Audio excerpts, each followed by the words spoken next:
I don't talk about my upbringing very much, but I went to a college prep school in San Diego. I grew up in Southern California and graduated fourth in my class and did all of the things. And I was talking to someone today about growing up in the 90s. And as a good person with a good soul, like I kind of bought it. And we were talking about how, being a teenager back then, you kind of assumed, well, if I'm a good, extremely hardworking person, I'll be able to support myself. And the choice to do music, especially when I was pre med, and, like I've literally been in the OR when there were transplants taking place and everything. And I just I kind of realized it was the wrong venue for me. But the choice to do music is a very like intentional one, specifically because it's basically quantum physics. And so I have a degree in analytic philosophy, but what really fascinated me was I had this amazing professor for metaphysics and epistemology, which is basically like analytic philosophy 101. I have an element collection, by the way. There's my xenon. I was a chem major before I switched to philosophy.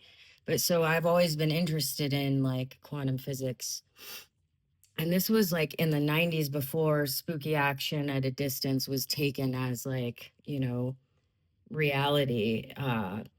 I just had some experiences as a kid, and I guess you'd call it like angelic visions or stuff like that. I remember some type of visitation, like when I was falling asleep as an infant and feeling like I could see molecules floating around in the room. And like ever since then, I was just obsessed in a way with quantum physics. And I think music is basically the substructure of the universe. And like, unfortunately, we live in a time where venture capitalists and the average business person is greedy. Unfortunately, that's just the reality. um and greed has really done a lot to destroy art, but at the end of the day, I'm a quantum physicist, and I know in my heart that the only way to really make an impact on that level is to work with effects the way that I do and make music the way that I do.